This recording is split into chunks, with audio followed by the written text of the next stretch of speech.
लाजवंती की दोनों बहुएं आशा और उषा दोनों बहुत ही लड़ाकू थी। छोटी छोटी बातों पर लड़ने की उनकी आदत थी। इसी वजह से उनके घर के कलेश की बातें अब धीरे धीरे पूरे मोहल्ले में फैलने लगी थी। सुषमा, ये लड़ाई की आवाजें कहाँ से आ रही हैं? अरे वही लाजवंती की दोनों लड़ाकू बहुएं लड़ रही होंगी। इन दोनों की लड़ाई का शोर पूरे मोहल्ले में गूंजता है। पता नहीं ये इतना लड़ती क्यों है। हम लोगों के तो कान दर्द हो गए इन दोनों की लड़ाई सुन सुनकर। हमेशा की तरह आज भी आशा और उषा में घमासान युद्ध छिड़ चुका था। देखो उषा, तुम मेरे से छोटी हो, मैं तुम्हारी जेठानी हूँ और तुम मेरी देवरानी हो, इसलिए मेरे आगे बोलने की कोई जरूरत नहीं है। अरे तो क्यों ना बोलूं?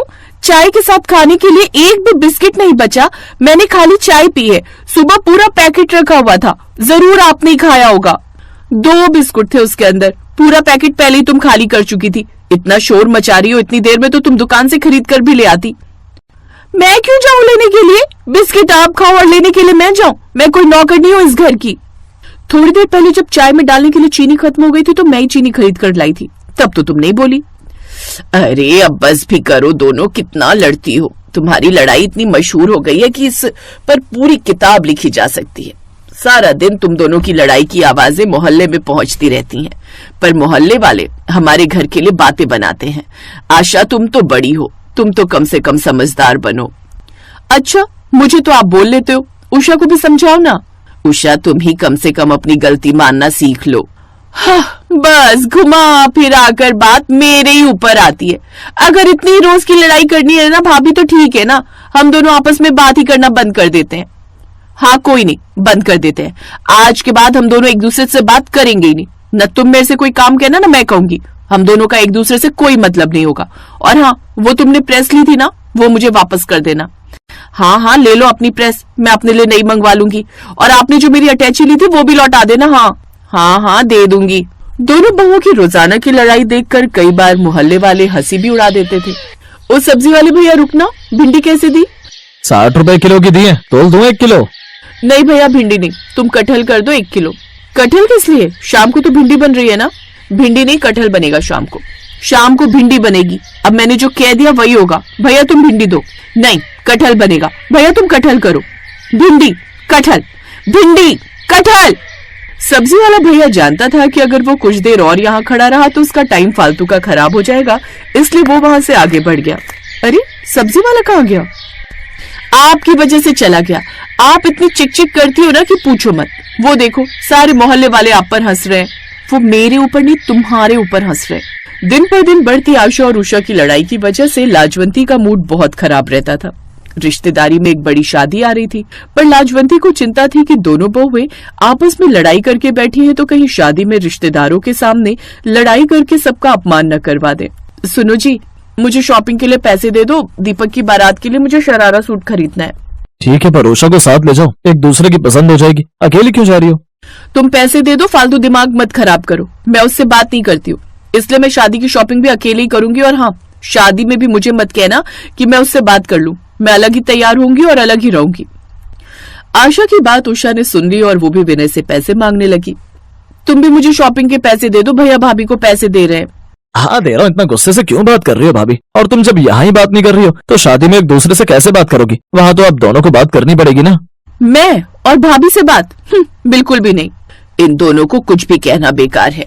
मुझे तो ये समझ नहीं आ रहा कि दीपक की शादी में ये दोनों एक दूसरे से बात नहीं करेंगी तो रिश्तेदारी में लोग कितनी बातें बनाएंगे।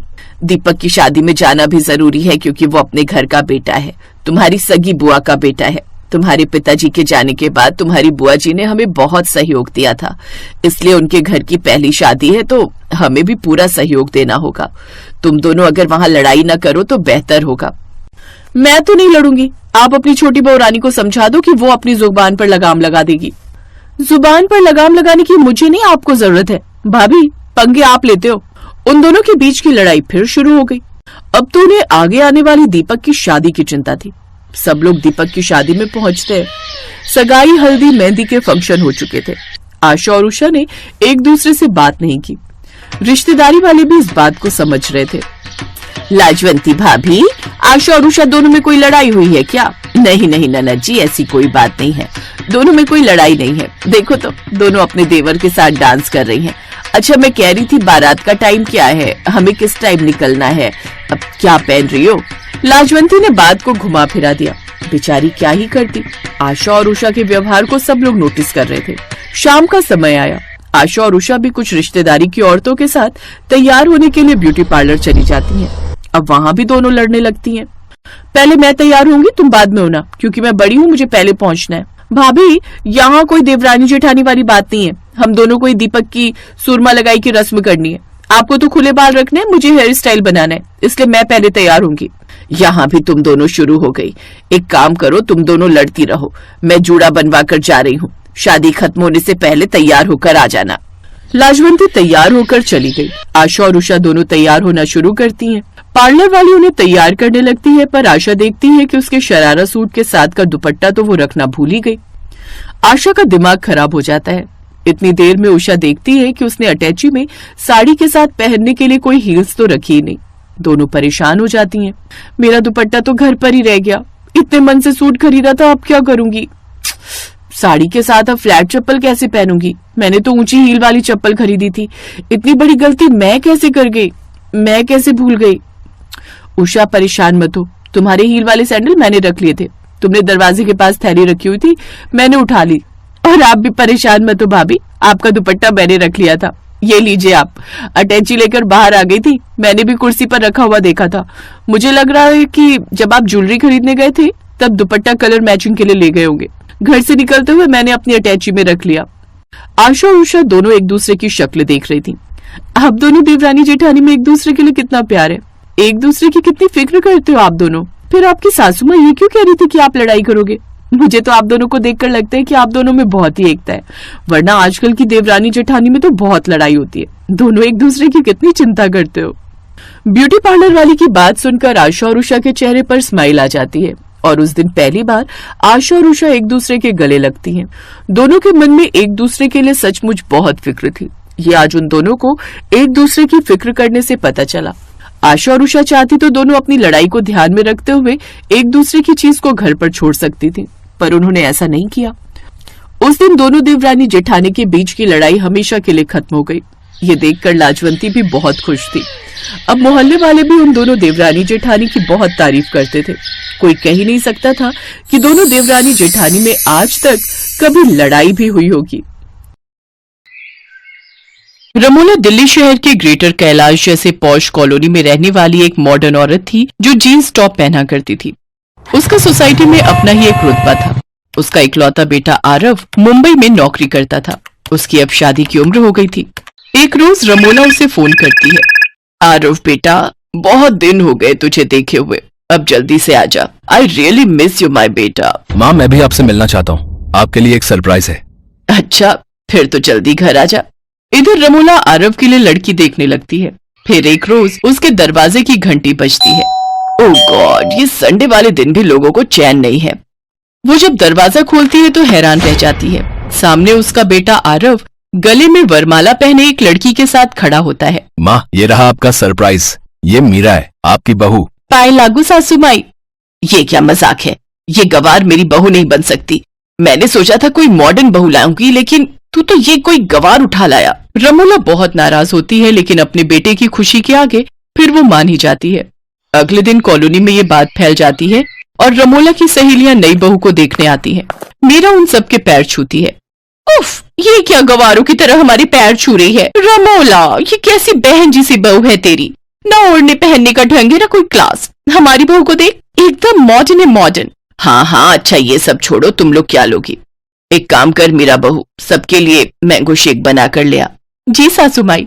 फिर माई, कितनी बार कहा है मुझे मॉम बोला कर। अब जा जल्दी और मैंगो शेक बना कर ले आ। मीरा कुछ देर बाद हाथ में एक प्लेट लाकर उनके सामने रख देती है। ये क्या है? सासू माई, आपने ही तो कहा था मैंगो शेक ले आ, तो मैं मैंगो को तवे पर शेक कर ले आई। ये देख सभी पड़ोसने हंसने लगती हैं और फिर वहां से चली जाती हैं। करवा दी ना मेरी इंसल्ट सबके सामने, गवार कहीं की। ऐसे ही कुछ दिन बीतते हैं। एक रोज संडे वाले दिन आरव अपनी माँ से, चलो ना माँ, आज हम सब कहीं घूमने चलते हैं। हाँ हाँ तू रुक, मैं तैयार होकर आई।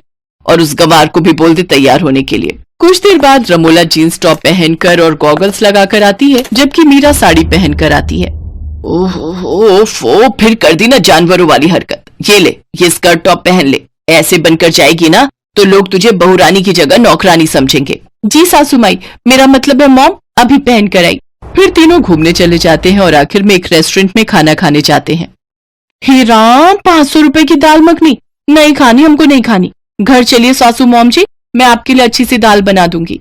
अरे चुप कर, ये हमारा स्टैंडर्ड है, बाहर होटल में जाकर खाना खाना, और ये तो नॉर्मल प्राइस है यहाँ के।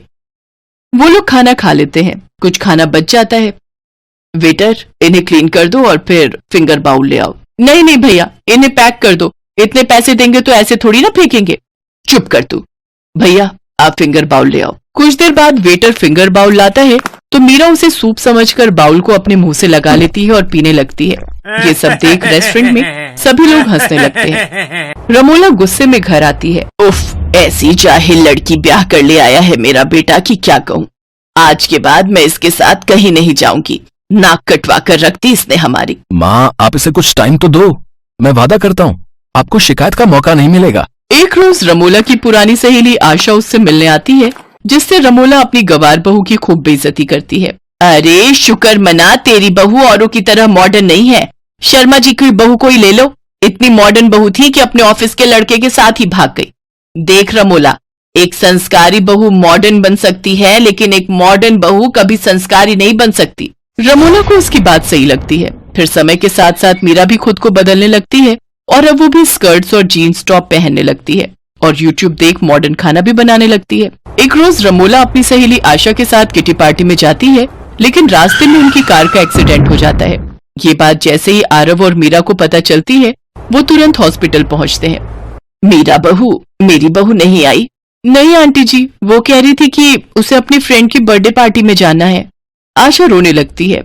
उधर मीरा अपनी सास की खूब देखभाल करती है, जबकि आशा की मॉडर्न बहू उसे एक बार भी देखने नहीं आई। कुछ दिन बाद उन्हें डिस्चार्ज कर दिया गया। घर आकर मीरा अपनी सास की खूब देखभाल करती और वो जल्द ही ठीक हो गई। एक दिन, ये आशा मेरा फोन क्यों नहीं उठा रही, आज उसे मिलकर ही आती हूँ। रमोला उसके घर जाती है, जहाँ आशा अपने कमरे में पड़ी होती है और उसकी बहू शॉपिंग के लिए मॉल चली जाती है। आशा, तू अभी भी ठीक नहीं है? हाँ, क्योंकि मेरे पास तेरे जैसी बहू नहीं है ना। ये आजकल की मॉडर्न बहू किसी काम की नहीं है, बस नाम की बहू है। तू बहुत खुश नसीब है जो तुझे इतनी अच्छी बहू मिली है। आशा को अपनी गलती का एहसास होता है और वो घर जाकर अपनी बहू से माफी मांगती है और उसे दिल से अपना लेती है। मीरा भी अपनी सास के लिए मॉडर्न कपड़े पहनना शुरू कर देती है, लेकिन अपने संस्कारों को कभी नहीं भूलती। कॉलोनी की सभी औरतें जो पहले मीरा पर हंसती थी, अब उसकी तारीफें करती नहीं।